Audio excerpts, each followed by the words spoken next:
అంతుపట్టని విశ్వ రహస్యాల ఛేదన కోసం నిరంతర అన్వేషణలు కొనసాగుతూనే ఉన్నాయి. అయినా ఇప్పటికీ వీడని మిస్టరీలు కూడా ఉన్నాయి. అలాంటి వాటిలో బ్లాక్ హోల్స్ ఒకటి.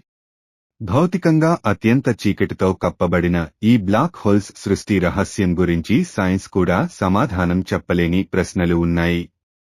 కాగా భౌతిక నియమాలను అనుసరించి కొన్ని సమాధానాలు కూడా ఉన్నాయని శాస్త్రవేత్తలు చెప్తున్నారు. బ్లాక్ హోల్స్ అంటే ఏమిటి? వాటిలో పడిపోతే ఏం జరుగుతుంది?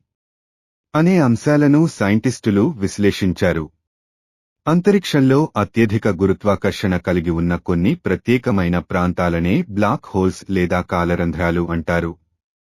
నిజానికి ఇవి సూర్యుడి కంటే కూడా వందల రెట్లు పెద్దగా ఉంటాయని, కాంతి కూడా వాటి గురుత్వాకర్షణ శక్తి నుంచి తప్పించుకోలేదని శాస్త్రవేత్తలు చెప్తారు. కాని బయటకు మాత్రం కనిపించవు. భారీ నక్షత్రాలు న్యూక్లియర్ ఇంధనాన్ని కోల్పోయినప్పుడు, తమ సొంత గురుత్వాకర్షణ బరువుతో కూలిపోయినప్పుడు ఇవి ఏర్పడి ఉంటాయని సైంటిస్టులు చెప్తున్నారు. ఈ పతనమే కోర్ సింగులారిటీ అని పిలువడే అనంతమైన, దట్టమైన బిందువుగా కుదించబడిన బ్లాక్ హోల్ ఏర్పాటుకు కారణమైంది. ఈ విశ్వంలోని నక్షత్రమైన, గ్రహమైన, మనుషులైనా సరే బ్లాక్ హోల్ హారిజోన్ను సమీపిస్తే దాని గురుత్వాకర్షణ నుంచి తప్పించుకోలేదు. అంటే బ్లాక్ హోల్స్ మింగేస్తాయి. బ్లాక్ హోల్స్ ని కృష్ణ బిలాలు అని కూడా పిలుస్తారు. ఇవి మధ్యలో ఏకత్వాన్ని కలిగి ఉంటాయి. మనకు తెలిసిన భౌతిక శాస్త్ర నియమాలను కూడా విచ్ఛిన్నం చేసేంత సాంద్రత కలిగిన మహాబిందువులు. ఒక విధంగా నక్షత్రం యొక్క ద్రవ్యరాశి అనంతమైనదే అయినప్పటికీ చిన్న ప్రదేశంలోకి కుదించబడినట్లు ఉంటుంది. ఇక ఈ బ్లాక్ హోల్స్ కూడా కూలిపోతున్న నక్షత్రాల నుంచి ఏర్పడిన కాలరంధ్రాలు మొదలుకొని గెలాక్సీ కేంద్రాలలో కనిపించే సూపర్ మాసివ్ బ్లాక్ హోల్స్ వరకు పలు రకాలు ఉన్నాయి.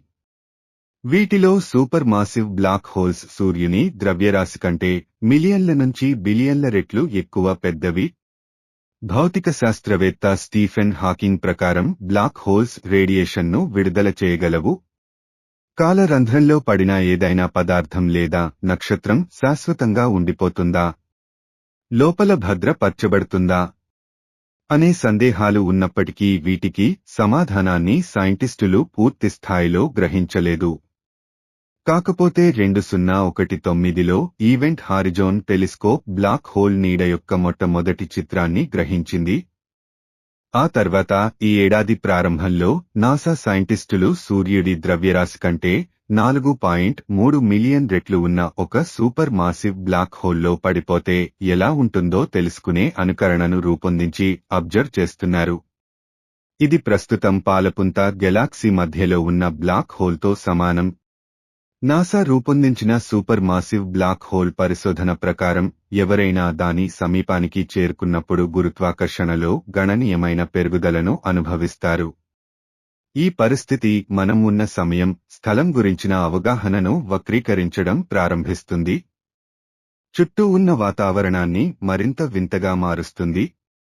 అయితే కాలరంధ్రం అడ్రషన్ డిస్క్ పదార్థం స్పాయిలింగ్తో ఉంటుంది. తగినంత దగ్గరగా ఉన్నప్పుడు గురుత్వాకర్షణ శక్తులు తీవ్రం అవుతాయి. బ్లాక్ హోల్ వద్ద పాదాలపై ఉండే గురుత్వాకర్షణ శక్తి తలపై కంటే బలంగా ఉంటుంది. స్పఘెట్టిఫికేషన్ అనే ప్రక్రియలో శరీరాన్ని పొడవాటి, సన్నని ఆకారంలోకి మార్చుతుంది. తీవ్రమైన గురుత్వాకర్షణ క్షేత్రం కారణంగా బయటి నుంచి చూసేవారికి బ్లాక్ హోల్లో పడుతున్న వ్యక్తి చాలా స్లోగా పడిపోతున్నట్లు కనిపిస్తుంది. ఈ సమయంలో దాని చుట్టూ ఉన్న అక్రెషన్ డిస్క్ నుంచి క్షీణిస్తున్న కాంతిలా మారుతూ లోపలికి పడిపోతారు. ఆ తర్వాత బయటి ప్రపంచంతో లేదా విశ్వంతో కమ్యూనికేషన్ ఆగిపోతుంది.